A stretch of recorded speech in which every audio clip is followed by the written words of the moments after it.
Welcome to another episode of the Sefer Chatter podcast, and I'm Nachi Weinstein. This episode is sponsored by Eli and Eva Genauer of Boca Raton, Florida, in commemoration of the 75th yahrzeit on the 8th of Kislev of Rav Moshe Yehuda Genauer of Seattle, Washington. This episode is also sponsored by the Israel Select Charity Fund Tefillin campaign. Only $500 to give a pair of tefillin to a soldier who is committed to wearing them for life. Please give whatever you can to protect our soldiers in the current war in Eretz Yisrael. See the link below in the show's notes to donate. To sponsor an episode or support the podcast, please email me at sfarimchatter@gmail.com or see the links and information in the show's notes below. Please subscribe, rate, and review the podcast on your favorite podcast listening platform. And enjoy the episode. Hi, everyone. Welcome to another edition of the Sefer Chatter podcast. On this episode of the podcast, I'm going to be joined by Professor Edwin Seroussi, who is a professor in the Department of Musicology at the Hebrew University of Jerusalem, and is also the director of the Jewish Music Research Center at the Hebrew University, and is currently a fellow at the Herbert Katz Center for Advanced Judaic Studies at the University of Pennsylvania. And this episode will be discussing Rav Yisrael Najara, who listeners may be familiar with some of his songs and poetries, Kah Ribon and others, the most famous, I guess, and actually thought of this idea. He's a fascinating figure in Jewish history, if not so well known maybe to some, or maybe he is, but maybe he isn't in some of his writings, but I thought of this idea because he actually, at the end of his life, was the Rav of the community, or at least was a rabbi in Gaza, and he's buried in Gaza, actually, and his son and his grandson were the rabbi of the community of Gaza for sure. So that's how the idea with the current situation in Eretz Yisrael, this idea came to me specifically now. So thank you, Professor Seroussi, for joining me. My pleasure, Nachi. So let's start off. Tell the listeners a little bit about yourself and your background. Well, depends on how deep you want to go into the biography, but if you hear my accent, it's a little bit funny. So my mother tongue is Spanish, and I was born in South America, in a place called Uruguay, Montevideo. It's my birthplace, and I have the privilege of having a total Jewish pedigree in terms of cultural background. My father's family came from Egypt to Uruguay, and my mother's family came from Eastern Europe. So I got the best of both worlds, and grew up not only eating the foods of all the Jewish communities, but also listening to the sounds of different Jewish communities. I studied music. I am a musician, a violin player. For a while, I tried to be a composer too. Eventually, I became a musicologist, and eventually I discovered while already in Israel, I made Aliyah when I was 18 years old, straight to study at the Hebrew University. I discovered this universe of Jewish music and decided to focus on it instead of other musical cultures, classical music, etc., that there are enough people that can do that better than I do.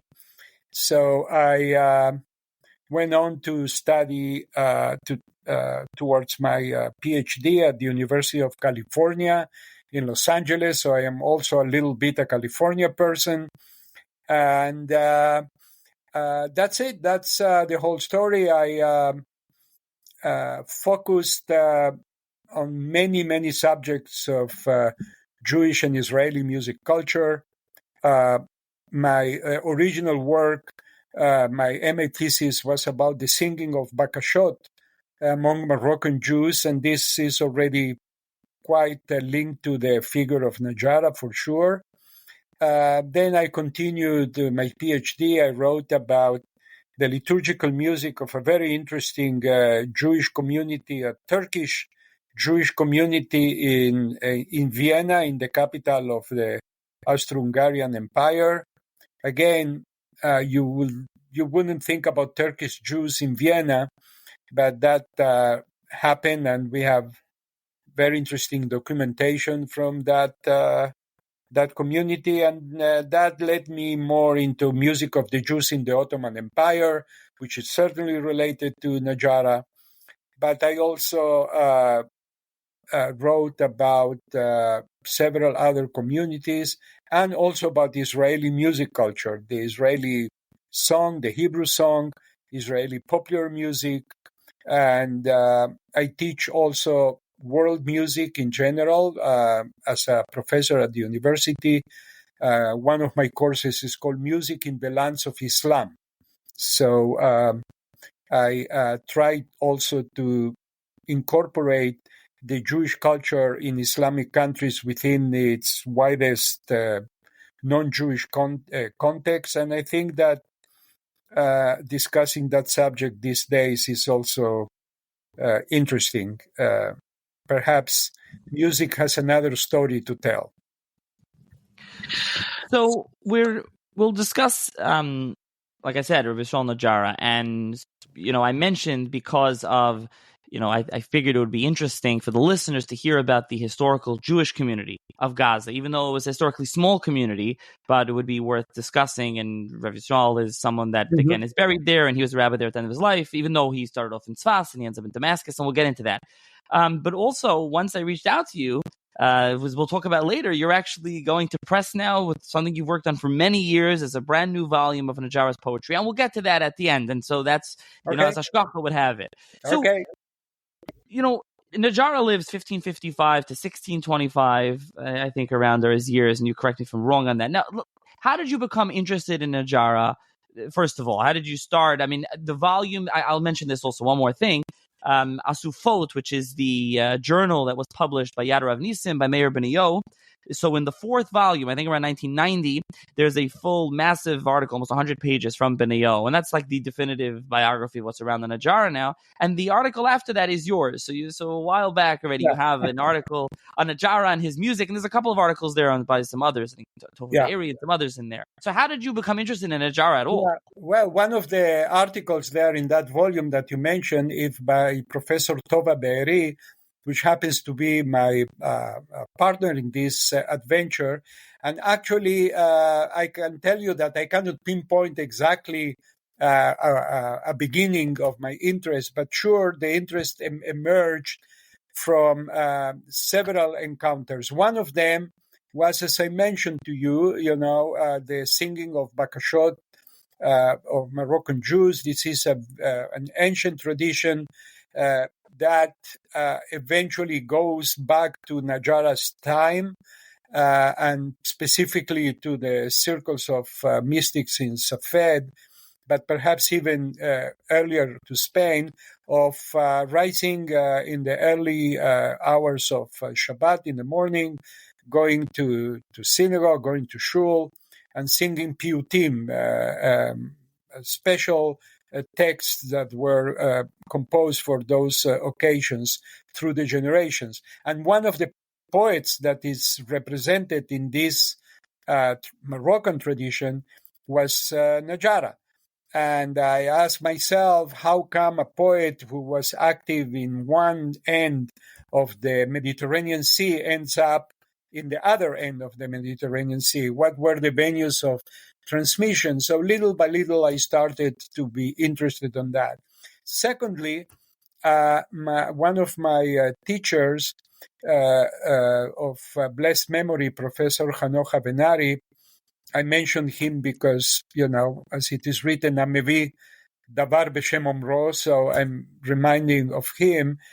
He was very much interested in a phenomenon of the writing of piyutim since the 16th century, massively according to melodies from the surrounding non-Jewish cultures. So taking a melody that people knew and putting a shir kodesh to the melody.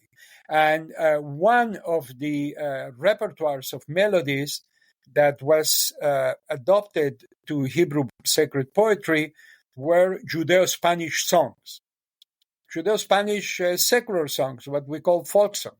So in the book of the piyut or in the manuscript of the poet, on the title of the piyut, you see it written lachan so and so. That means sing this song to the melody of that song. And Najara had one of the largest numbers of Spanish songs in his output of poetry, which now we know comprises more than 1,000 PUT. And so this connection with Judeo-Spanish, and as I mentioned before, this is why I mentioned in the beginning that Spanish is my mother tongue. Therefore, I had special interest on this legacy from Spain that continued in the Ottoman Empire and found its way through Piyut into the singing of Shirat Chodesh. And finally, in the corridors of the Hebrew University, I met my colleague, Professor Tova Beeri, who was the first scholar of Hebrew poetry who dedicated an entire monograph to Najara's poetry from the point of view of literature. So there you go, from all these encounters, from all these connections, my interest in this man, on this Talmid Chacham, we should say, became Nachi, a little bit of an obsession, I might say. And I feel so close to him now after almost 40 years of dealing with his work in and out. So let's start off with Najara's biography. As I said, he's born in the mid to 16th century and he dies in the early 17th century. His father, who actually pulled off the shelf now, his father, Lekach Toiv, his commentary on the Torah, Moshe Najara, that's been redone. I don't know if it's around anymore, Shuvi Nafshi, but talk about, when he was born, his father and his, growing up as youth. Yeah. Well, as you mentioned, first of all, we don't know exactly the year, his year of birth and death, but approximately those are the dates that you mentioned. The family is a family of emigres from Spain, people who were expelled from Spain. His grandpa, which Rabbi Yisrael always mentioned him, Rabbi Levi Najara, was the one who left Spain and settled in, as all the Jews from Spain, he probably went through several stations, Italy, Greece, until he reached Constantinople, Istanbul of today. And we believe that that's where Rabbi Moshe was born, in Istanbul, some time in the first 2 decades of the 16th century. So Najara's family is a true and true Sephardic family, and therefore Judeo-Spanish was the language spoken at home, for sure. And I believe also that the legacy of Piyut, of Hebrew sacred song from Spain, was also running through this family.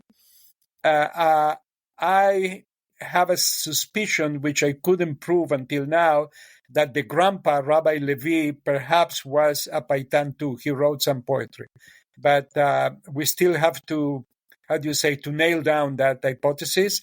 And Rabbi Israel was born in most probably in Safed. His father moved, within the Ottoman Empire.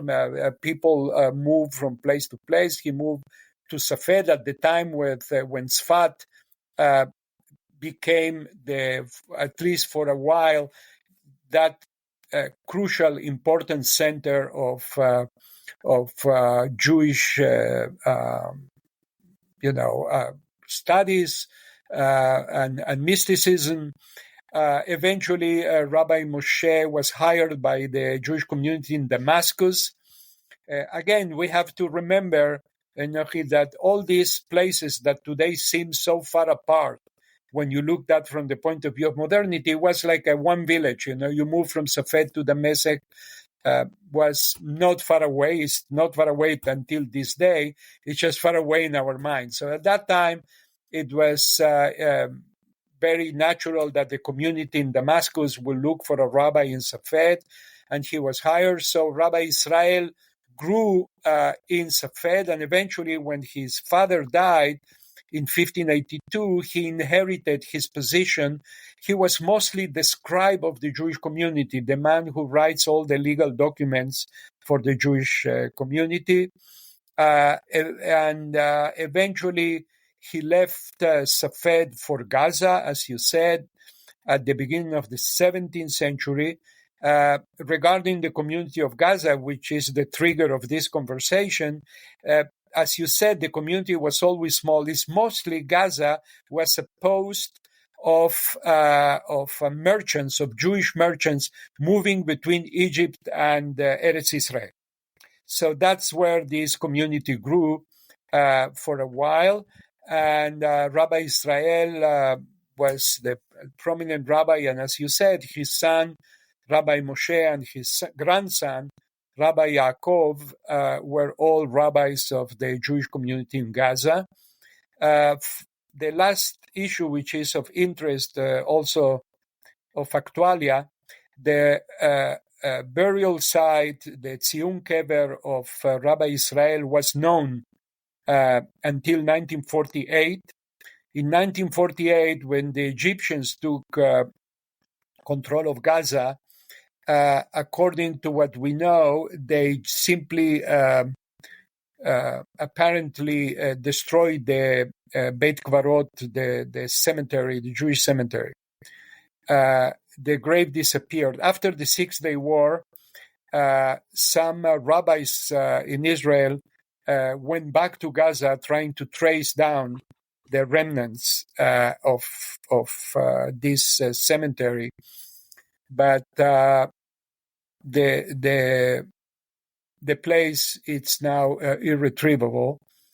Even though, as I remember, I read an article in the Israeli newspaper on 68 that one of the rabbis, I forgot whom, I think one of the rabbis from the Abu Hasira family, he went down there and he found some Gazan families who claimed that they are descendants of the Jewish community, that they are Anusim.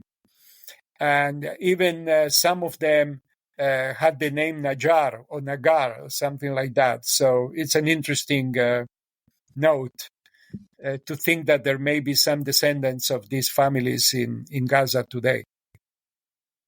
And another thing about his biography, you mentioned his father's father, Levi, but his mother's father was also quite a famous individual, Corial, and he is one of the gets smicha from the Marie Beirav, and he's one of the other famous, within Sfas, together with Yosef Karo and the Mabit. And we actually have a volume that was printed a number of years ago, also Yad Rav Nisim, of his sermons, Droshot.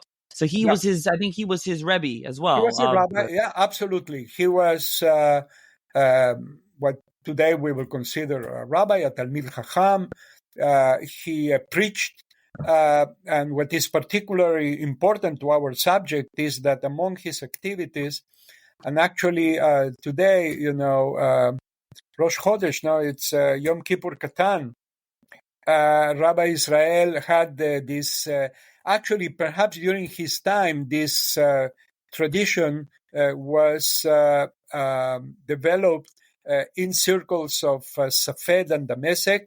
And in Erev Rosh Chodesh, Rabbi Israel used to preach and conduct a vigil at the very famous synagogue in the village of Jubar, which today is like in the peripheries of Damascus, of Damascus. At the time, it was a village in the outskirts of the city, and there is a very famous synagogue associated to Elijah, and he used to have this mishmarot. That was the name he used.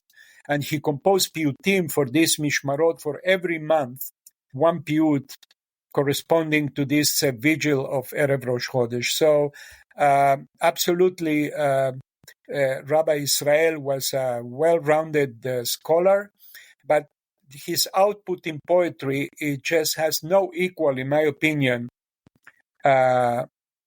almost throughout Jewish history. And I'm not exaggerating. No, and we're going to get to that. And I want to just, finish up some of the biographical stuff up here, because we're going to spend really the bulk of the episode, we're going to talk more about his poetry, because that's really what he's, super important, although he has other Sfarim as well, besides the poetry. But let's talk about two things. You mentioned, obviously, he's in Tzfas at this time, as we mentioned, is the Kabbalist, the Mekubalim, the Arizal, and others. So, his connection, there's a famous quote attributed to the Arizal about him.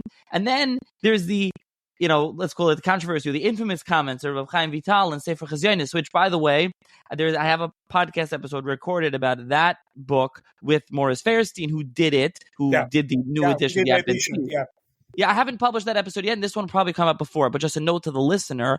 But anyways, there is kind of those infamous comments that Rav Chaim Vital says about Rav Yisrael Najara, and Benio in his article does kind of bring proofs, otherwise against it anyways. But let's just talk about, you can mention those comments, in conjunction with what was Najara's connection to the Kabbalists, to Kabbalah in general. Yeah. Well, that's a very important question, and don't even let me start on those rumors because it's a very complex story. And as I told you, I try to untangle the complexity of why and how these stories came up into writing, and how they developed even until our very days today. But let me answer your question specifically. We know that Rabbi Moshe, that's Rabbi Chaim Vital, mentions his name as one of the Gurei Ari, one of the disciples of the second tier. Rabbi Vital described several tiers of disciples, like a hierarchy of disciples. So Rabbi Moshe wasn't the second one. Today, recent research shows that in spite of that connection, we have to be careful in terms of projecting the importance of the Ari and Lurianic Kabbalah into the entire spectrum of the Jewish community of Safed and Damascus at that time. It was still a very small group of Talmidei Chachamim. The entire Lurianic Kabbalah was transmitted, as we know, between very few people, and the writings were buried, concealed. So it took a while until Lurianic Kabbalah became what we know today. So even though Rabbi Moshe is associated with the Ari, remember, when the Ari came, he was a young person, obviously a charismatic individual, but he spent in Safed only the last 2 years of his life.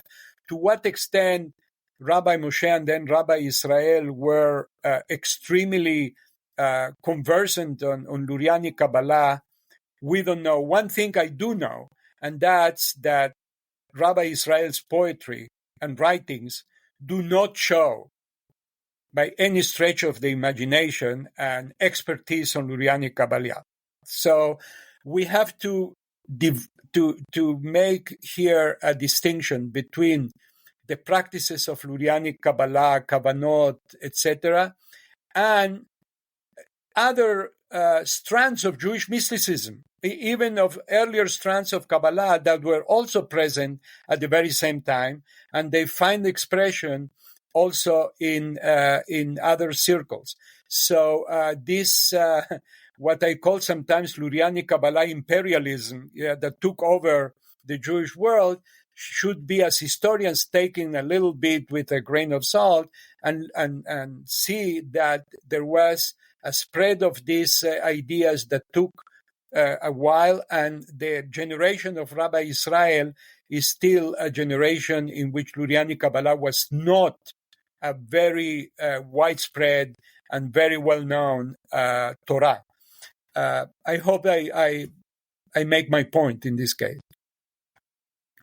Yeah, and again, regarding the comments from Rav Chaim Vital, stay tuned for that episode. And as Benio brings in his article, a couple of things just to mention. There's the famous comments that are attributed to the Arizal about him. He quotes from the Shevet Musar Leo HaKohen Itamari, who says, that the Ari said that he was the Nitzes David alav shalom Baruch HaKodesh Amran, and he says he praises him. He praises. There's other things back and forth. There's also, as Ben Yo shows extensively, that he had a personal connection to Rav Chaim Vital. They wrote letters to each other. So what would have been the issue that suddenly appears right after? It's very interesting. They were most probably neighbors, living one next to the other in Damascus. And we know this because in the 19th century, still the Jewish community in Damascus, we have an edut, from a European traveler that went to Damascus, and they show him the homes of Vital and Najara were still known in the 19th century, and they were neighbors. What happened there that they probably had apparently a good connection, but something went wrong. And remember that when Vital writes what he writes that from the mouth of a young girl who is possessed, like a sort of dibuk possession.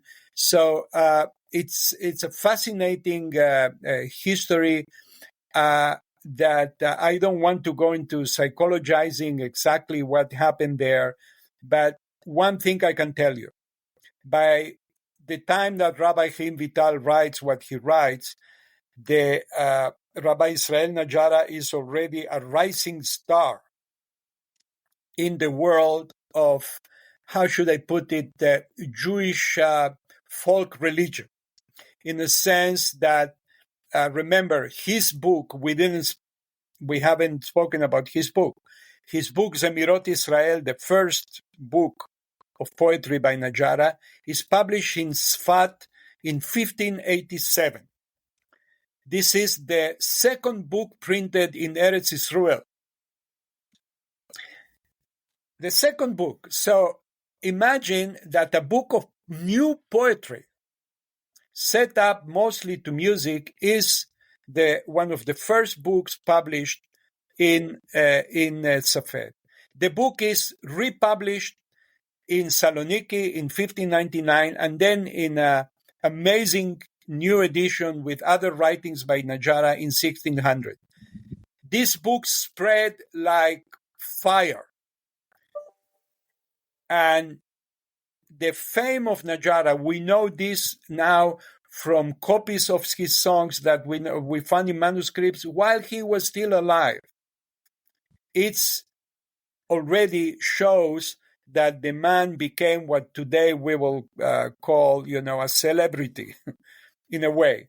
And I think that there was a lot of resentment that this person acquired such a celebrity and such a standing while he was not one of the inner circles of the Lurianic Kabbalists.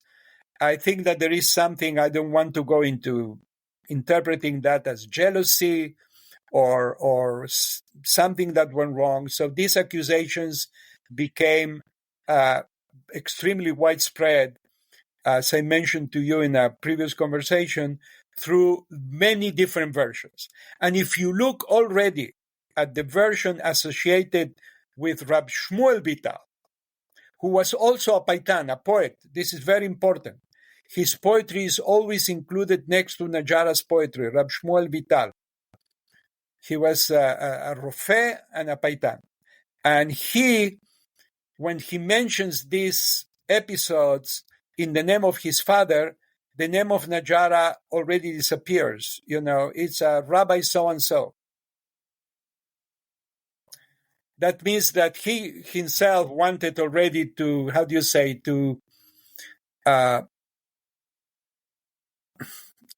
that in English? To bring down these harsh accusations to something much more mild. Okay, he made a couple of mistakes. They saw him, praying not covered enough, or he didn't have a kippah, etc.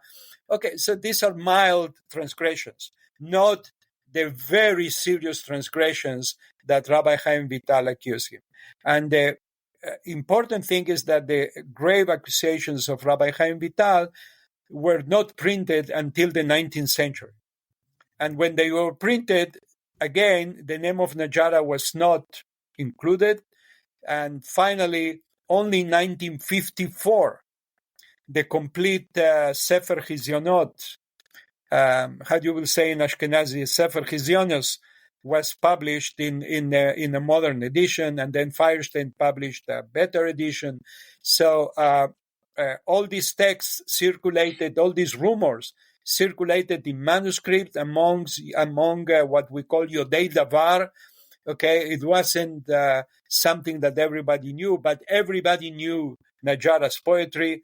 His poetry was sung from Morocco to Persia already in the 17th century, and his poetry became a model for the poetical creativity of Paitanim that follow on his steps. Yeah, and it's something that I just, had to be mentioned when you discuss Rav Yisrael Najara. Something else to mention is just a Kli Machzik Bracha, which is in Najara, is a small but a fascinating work on benching and Brachas Hamazon, where he explains it. There's 4 chapters. He explains it. He explains why. He explains what happens if you don't say it. And it's really, it's a nice work. Anyone wants to read something about benching. And in there is a haskama in the beginning from Rabbi Yom Tov Tzalon, the Marit Tzalon, and he says some really nice things about it. He said he saw us yoifi klichem dezu, this beautiful object, and he says, what is it meant? L'taras hanefesh latzilo mishachas, to purify your soul, to save him. Why would he say this if there was these issues? So that's just to mention that. And by the way, there was a new edition. Shoktei Yeladim, and Shchita. Yeah, so his work is also pedagogical in a way, very pedagogical. Yeah, and that work, Kli Machzik Bracha, just by the way, was printed in a new edition with another sefer in it, Yevorech Gever, a new print with Nekudas, in 2017. I don't know if it's still around. Now, also, just as a side point, mentioning Rabbi Yom Tov Tzalon, you mentioned Najara being the second book printed in Israel. The first book, I believe, is Tzalon's commentary on Esther, Lekach Tov, which Abbat Shalom was printed. That's the first book. It's been redone. That's the first book that's printed in Eretz Yisrael. Okay, so let's get to Najara and his poetry. And the first question really is a biographical one. As you mentioned, he's the biggest Paitan in Jewish history. So who's his Rebbe? Where does he learn this from? Where does he learn to write poetry, to do it in this way? And we'll talk about his style and what makes him so amazing in this regard. Yeah. Well, you're asking 3 questions in one. I'll try to tell you. He mentions...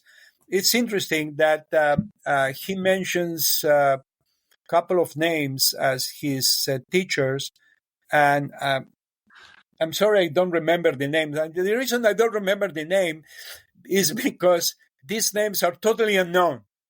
I mean, we couldn't find a lot of information about the 1 or 2 names that he considers as his mentors in poetry.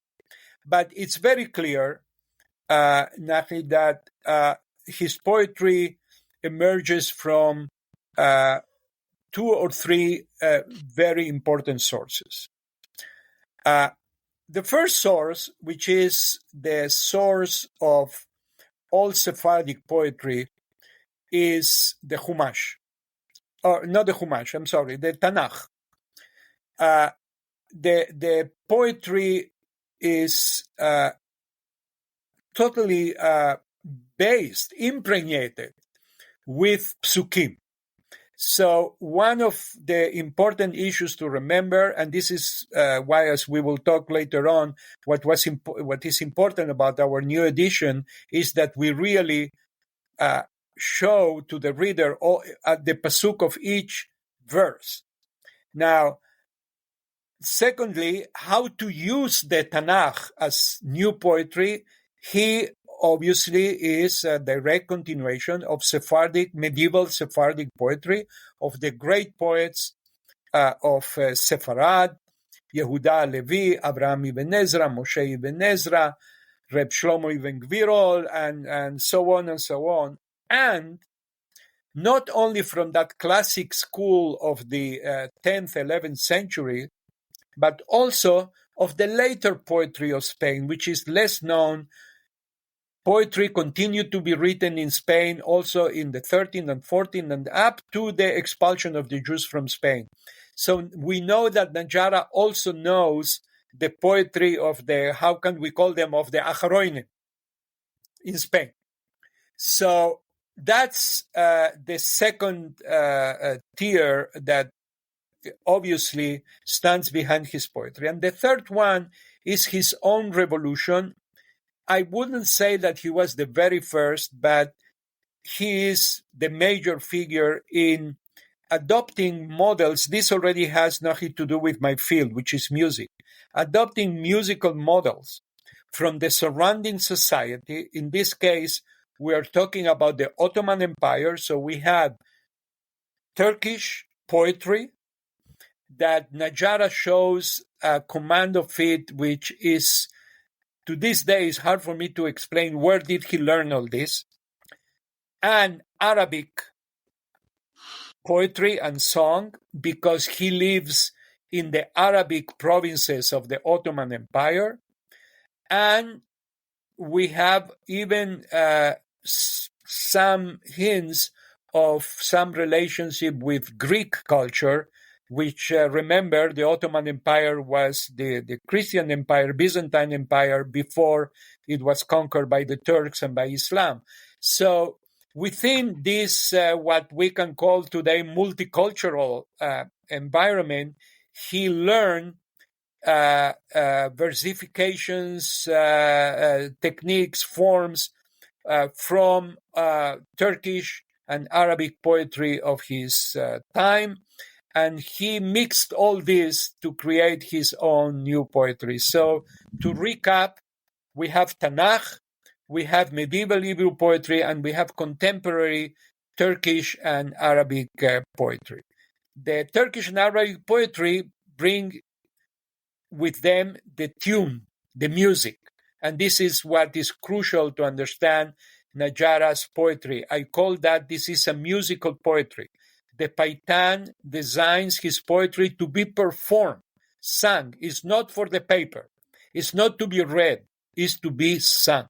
And he designates to almost every poem a melody, a Judeo-Spanish melody from his own family tradition, an Arabic melody from the traditions of the Damascus and Safed area, Turkish melodies from the Ottoman Empire, and so on and so forth. He even has one of two Persian melodies, because Persian music was also very important in the Ottoman Empire. So we have this kaleidoscope of musical traditions, and his poetry is ordered according to the musical scales of Turkish classical music.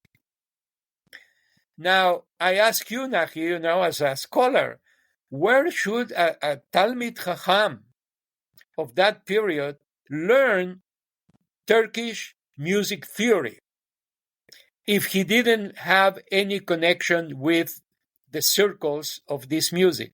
And I think that that's one of the issues that Rabbi Chaim Vital, the accusations have some background.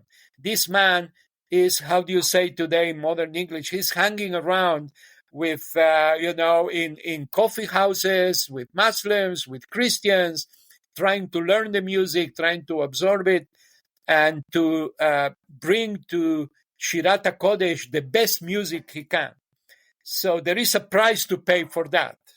Where do you go to learn? So I think that that's the fascination that I always had with Rabbi Yisrael Najara, a man totally immersed in the Jewish tradition, in rabbinical tradition, in the traditions of his family from Safed, again, in the acrostics of many of his poems. He writes Israel, Ben Moshe, Ben Levi. Okay, the entire, awareness of Masoret, of transmission from generation to generation, while at the same time being a man of his time when it comes to music.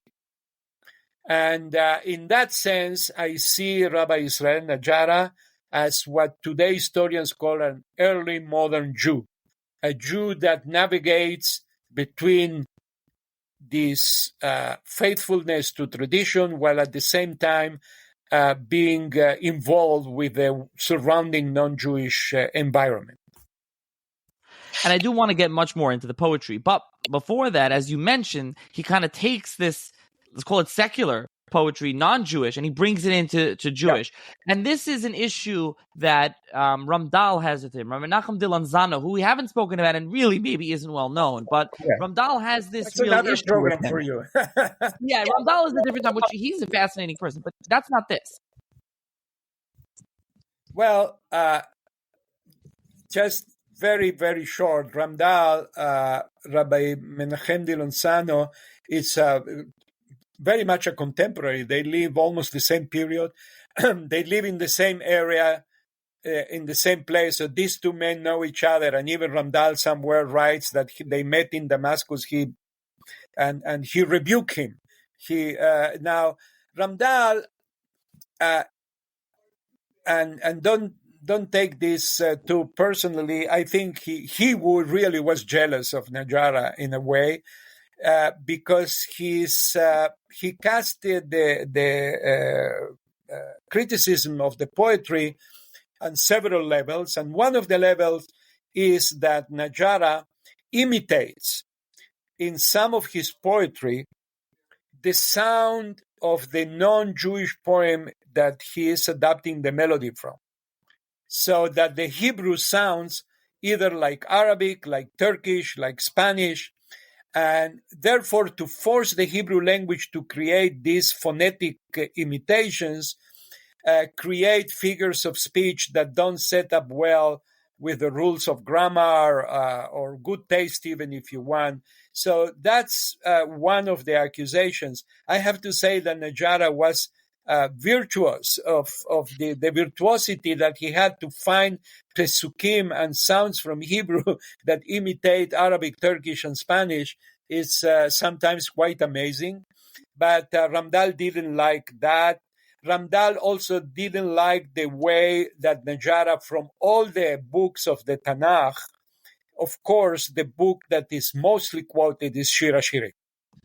And how he deploys Shir HaShirim, Ramdal said that it was too much of a stretch of the imagination to try to use the figures of speech of Shir HaShirim in the poetry of Najara. So his accusations grow as de Loznano grew. By the way, de Loznano also wasn't an easy person himself. He criticizes many other Rabbanim and people around him. He was quite a bitter man. He had many issues, but he was a great Talmid Chacham himself. But this parasha with Najara doesn't, add a lot of honor to him. Why he took on the poet, but who are us to judge our masters from the past? They had their own issues. That's all what I can say about Ramdal. Yeah, and I think that something else, about this is that Najara really responds to this, and he says in Zmirot Yisrael and other places that, and this is something that you hear this kind of argument going on even today, which is, okay, these people that are listening to this and singing my poetry, they would be singing this non-Jewish stuff, this bad stuff, and now I'm bringing them, I'm making it kosher, so to speak, and that was his response to Ramdal, and he writes this in a number of places, and he feels like that's a good thing that I'm doing. And again, you hear this kind of refrain today, even with different issues. But listen, Ramdal himself based some of his poems on Turkish music. And in some place, in his Shlei Yadot, he writes that the tunes of Turkish classical music, by the way, the first time that we have a discussion of specific makam, a specific Turkish musical scale in Hebrew literature is in Ramdal's writings. And he said that this music, Machnia Lev, this music is the one that really brings the mitpalel into a true state of sort of dvekut. And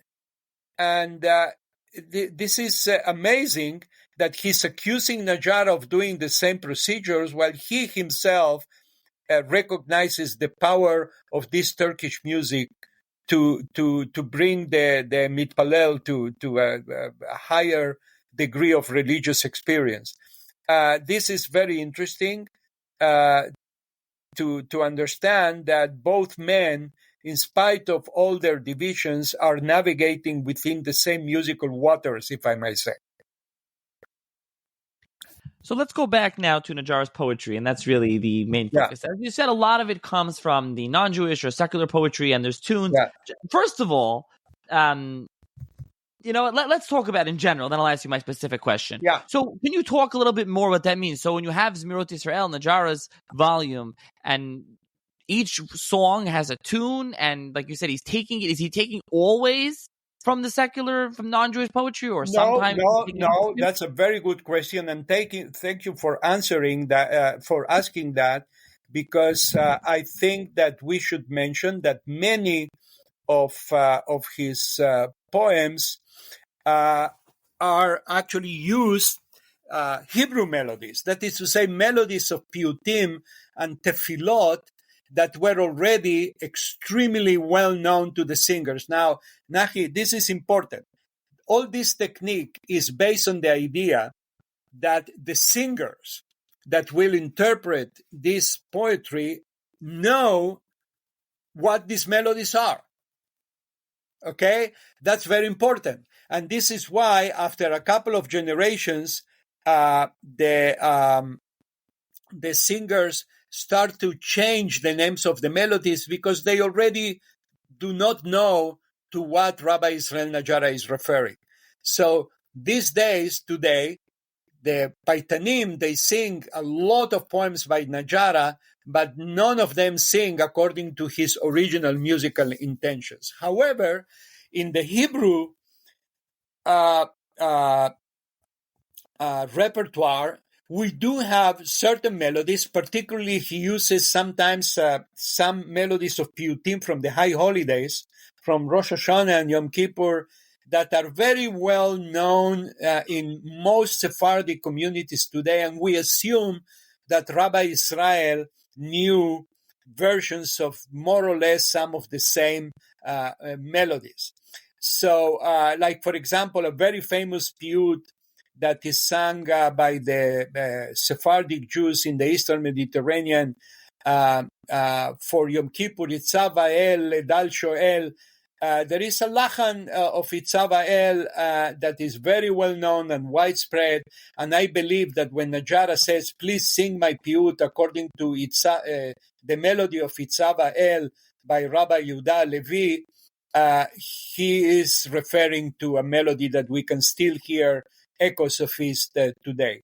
So there are also Hebrew poems or Hebrew melodies that Najara incorporates into his poetry, and that's important to mention too. Thank you for asking that question. So let me ask you, his most famous song is probably Kah Ribon, which many still sing Friday night. It's in every bencher, every Zemirot today. Do we know the original tune? Can you sing? Do you know the original, what's supposed to be the proper tune? Absolutely, yeah. He wrote, first of all, that's one of his earliest poems, because it appears already on the first edition of Zemirot Israel. Remember, the first edition of Zemirot Israel includes Kufchet poems, 108. That's also a very important number. And Yar Ribon is there, and it's based on an Arabic melody. Okay? Yar Rabbi Salami. Okay, so something like, oh my God, Rab in this case in Arabic is the name of Allah, of God. So it's based on what probably was a very well-known Arabic tune. So when you sing Yar Ribon, you're singing something whose origins is on an Arabic tune. And he wrote that in Aramaic. And in this sense, I think that he is in a conversation with the Ari, the issue of writing piyutim in Aramaic too, and not only in Hebrew. Rabbi Israel wrote several poems in Aramaic, not many, but quite a few. And of course, Aramaic is the language of the Zohar, and therefore writing in Aramaic is linking your poetry also with that association of the Zohar HaKadosh, of the language of the Zohar. So Yar Ribon is certainly important. I can tell you that we know also how Yad Ribon got to Ashkenaz, because in 1702 in Frankfurt, there is a little booklet published called Zemirot Israel and Shirot Noraot veZemirot Israel, something like that. And this booklet was published apparently by a group of mystics from the area of Bohemia and Moravia, from what is today the Czech Republic. And these circles were through Italy in contact with the Middle East, with the Sephardic communities in the Middle East. So you can see how the Lurianic Kabbalah and the mystical poetry of Safed through Italy enters into Central Europe and then expands up north into and east into the Poland and the Russian Empire. So this is how Yad Ribon finds his way, because Yad Ribon is a poem that appears in this little booklet. It has very few poems, and this is one of the poems. And the poet, by the way, we sing that as a Zemer for Shabbat, but there is nothing about Shabbat in this poem. Why it became accustomed to sing it in Shabbat, that's another story. But that's how also the Maskilim of the 19th century rediscovered Najara, and one of them writes, we sing this poem every Shabbos, and nobody knows who wrote it, So now we know who is the poet, and it's important to remember who the author was.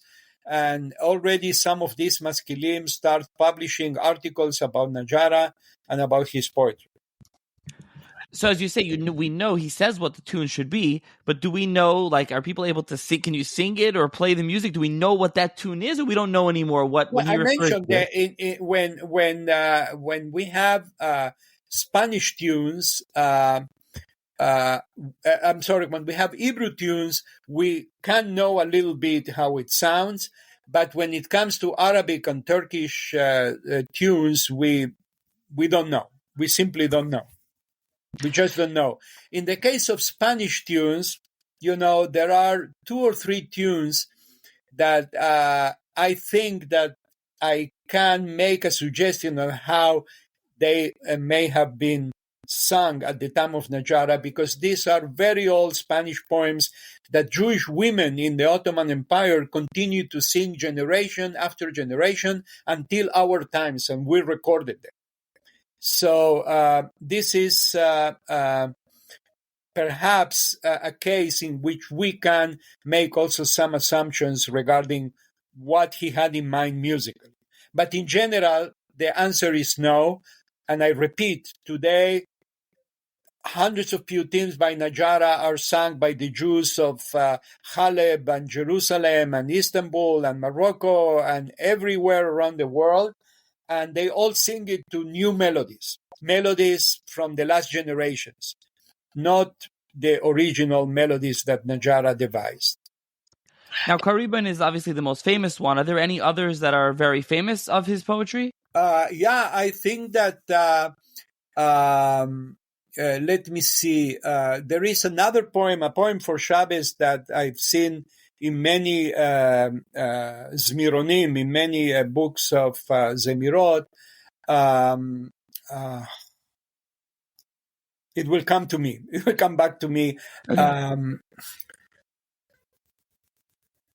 ביום שבת קודש יום השביעי יום אשר חלית. I don't remember the beginning, but that's a continuation of the poem. This is a melody from the Moroccan Jews for this Sabbath poem, which appears in many Shironim, and there are, depending on the different traditions, there are poems that the Jews of Haleb sing. There are other poems that the Jews of Morocco sing. It's it depends on the tradition. So, as you say, Najara is maybe the biggest and the greatest of the Jewish paitanim. I mean, what makes his poetry, just to emphasize, so amazing? Is it the lyrics? Is it the tune? Which part is it? Everything? Yeah, it's the beauty of the way the language is set up. Is also the wealth of different poetical forms that you have, different structures that make it very interesting. And what the best is, let me read for you parts of a poem, okay?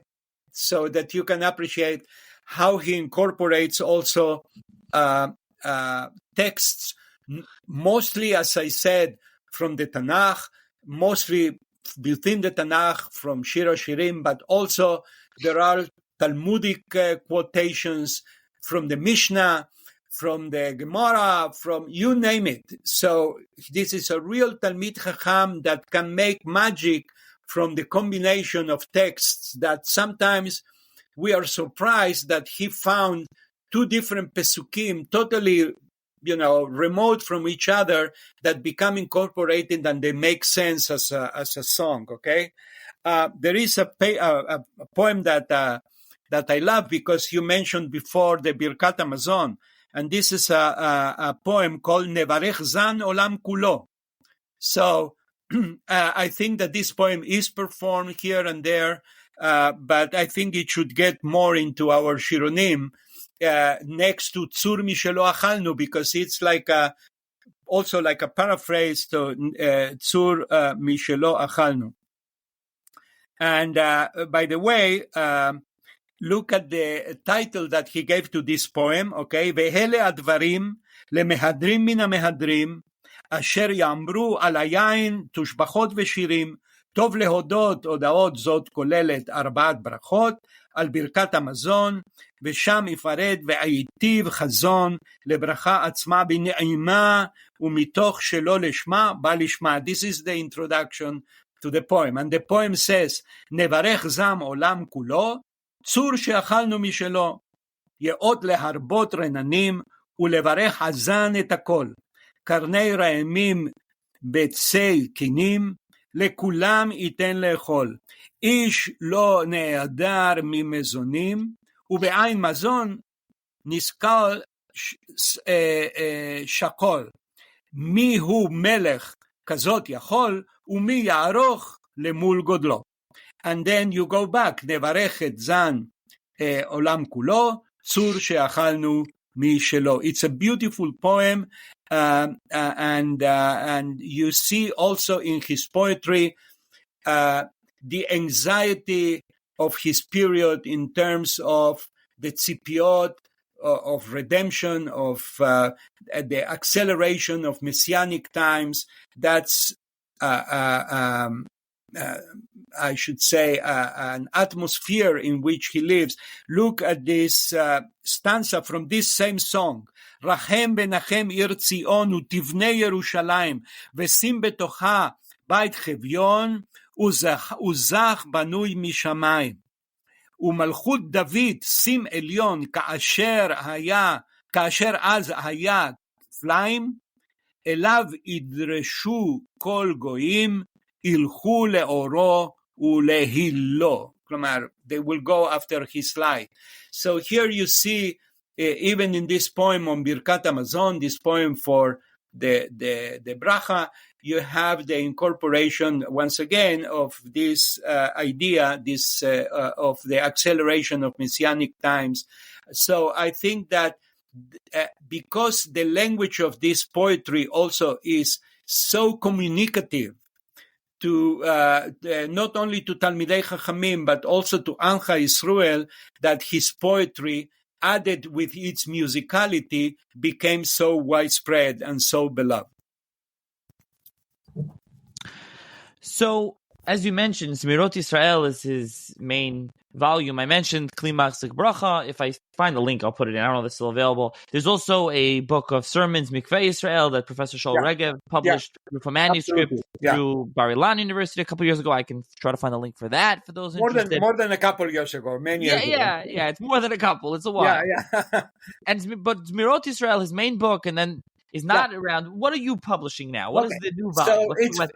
It's very simple. So Zmirot Israel is the poetry of Rabbi Yisrael Najara from his youth up to 1600, when the book, the main edition of Zmirot Israel, is published in Venice. By the way, the book is available, the original edition, in Hebrew Books in the website. You can download it from there and see the original edition. By the way, there were modern editions of Zmirot Israel, but we don't have a scientific edition of Zemirot Israel.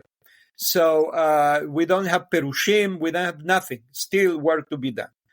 From 1600 on, and perhaps even a little bit before, Rabbi Yisrael Najara continued to write poetry relentlessly. And his poetry became more and more musical in the sense that the later manuscripts, he incorporates much more musical terminology in there, in terms of not only musical scales, but also name of Turkish rhythms, for example, and Turkish musical forms, like instrumental music. He writes music he writes poetry for music that is for instruments. Okay? So that's a new phenomenon that I think that he's the first to do that. So, to all this later poetry, he called She'erit Israel. And in many manuscripts, he writes She'erit Israel mizemirot Israel. That is to say, the remnants of Israel from Israel, the singing, the songs of Israel. So here we have around 500 later poems that were never published in their entirety. Some of them were published in different editions. Alav Shalom, Professor Aaron Mirsky, who wanted to publish this collection, he published around 10, 12 articles, each one including 8 to 10 poems, but none of our predecessors managed to, to domesticate this amazing amount of poetry.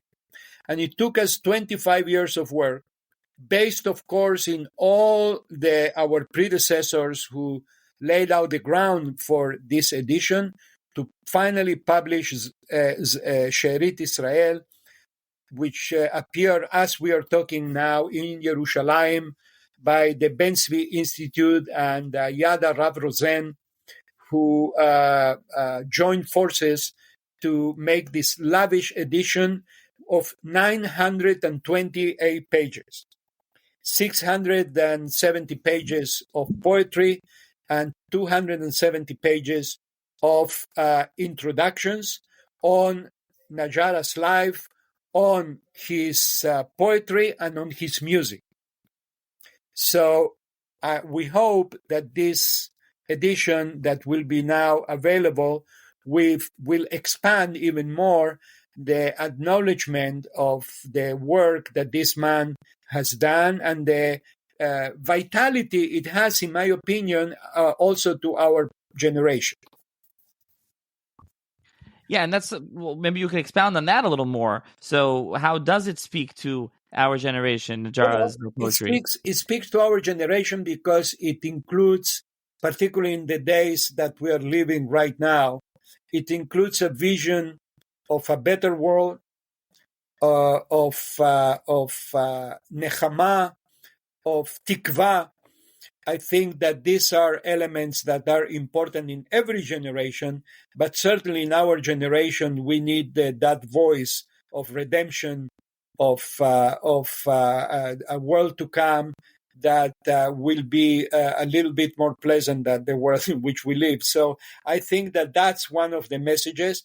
But besides that, as I said before, also the pure enjoyment of good Hebrew poetry, of see how our sources can be recombined and reinvented to create an object that gives us simply pleasure, even to listen to the sound of the poetry itself, if you like poetry. And as I said before, his Hebrew is pristine. So with a good knowledge of modern Hebrew, you can understand a lot of the poetry of Rabbi Yisrael Najara. Unlike, the poetry, and don't take this personally, okay? I'm not being here, disrespectful, but a lot of the poetry of Ashkenaz is very difficult to understand. Okay, it's very obscure, it's very complicated. Here you have Hebrew like the man lives today, like he's a poet writing Hebrew today. And that's an amazing accomplishment, I think. By the way, Najara Nahi had a huge amount of imitators, even in his generation, but certainly after him. So we have massive numbers of poetry composed in the Ottoman Empire and in North Africa in the 17th, 18th, 19th centuries, even in the 20th century, that some of it is just pure imitation of Najara's poetry. So he is also like a model for so many later poets that continue in his line. So this new volume, which is massive, it's going to be one volume, I take it. This is the first time most of this material has been printed from manuscript? Yes, absolutely. We work with at least 30 different manuscripts. We had more, but we decided to cut it down because the amount of information is amazing. By the way, we left on the side some 100 poems that will need to be taken care of before. It won't go now into our criterion for why we did this selection, but basically this edition is based on manuscript from Cambridge University in England, manuscript Hebrew manuscript 531-1, and this is a manuscript that apparently was Najara's own prepared edition to be published. And the book was never published, but it was copied by his own personal copies. So we took this manuscript, which, by the way, was located by Professor Benayahu. We have to give him the kavod. And this is the basis for our edition. This manuscript has an index. So many parts of the manuscript that were missing, we found in other manuscripts how to fill the gaps of the Cambridge manuscript according to the index. So we were able to reconstruct more or less what Najara himself had in mind to be published. Wow. And did you do, because I haven't seen the book yet, at the time of this recording, it hasn't been published yet, I haven't seen it. Do you have footnotes explaining the references where his poetry, the words are coming from? Absolutely. Every poem is accompanied by a commentary by Professor Beeri. First of all, a commentary on the poetry itself, that is to say, the form of the poem, the versification, the rhymes, etc. And then, as I said, every verse is referred to the pasuk or to the sugya in the Gemara or to the Mishnah, wherever Rabbi Yisrael is incorporating in his text. It appears with a reference, so you can enjoy reading the poem and also being aware of the sources. By the way, of course, besides Shir HaShirim, there are countless quotations from the Book of Psalms, from Tehillim, which also creates, in a way, a dialogue between David HaMelech and Najara. And let me finish with something that we didn't mention. And this is how the Ari is connected to Najara, not during their lifetimes, but in their afterlives.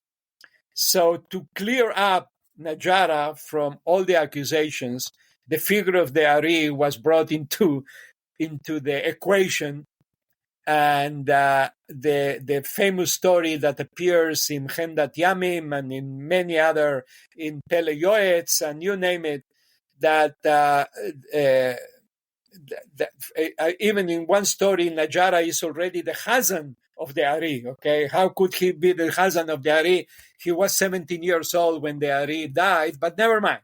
So in the imagination, people connect between the Ari and Rabbi Yisrael Najara, and the Ari corrects the ways of Rabbi Yisrael Najara and said that his songs are heard by the Pamalia Shel Mala, by the angels, and this is the final statement, and what the Ari had to say about Rabbi Yisrael Najara, that U Nitzotz Shel David HaMelech, he is a spark of King David, and therefore we have here the link between the two greatest poets of Israel, King David and Israel Najara, in dialogue also through the poetry. So a lot of Teilim is incorporated, many hundreds of psukim is incorporated into Najara's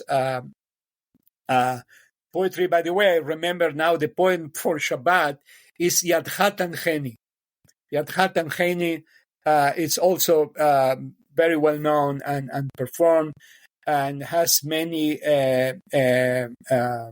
musical renditions. Okay, so we'll keep an eye out. If when this podcast episode comes out, the new episode new Sefer is out, I'll put a link in it. I also one more the final question that I do want to ask you though is material in English about Najara, writings, articles, books. There's really nothing, right? Yeah. Well, there is an article in Encyclopedia Judaica from the 1970s. Indeed, this is a gap that is inconceivable, and Bezrat Hashem, if I have the energy and the good health, we will hopefully soon fill this gap with a monograph in English that will be very different from the Hebrew publication, in the sense that it will be much more accessible to a general readership. However, we already have translated to English 40 piyutim by Najara from She'erit Israel. So the monograph is going to come also with translations that will make the poetry accessible also to the non-Jewish audiences who may find some interest on this poetry. Fascinating. Okay, and and hopefully one day Mirot Yisrael, his original work, will also be redone. Although, like you said, I'll put a link to the Hebrew books. At least people can see that. And thank you, Professor Seroussi, for joining me. Thank you for the invitation, Nachi. Thank you. Bye bye. Good night.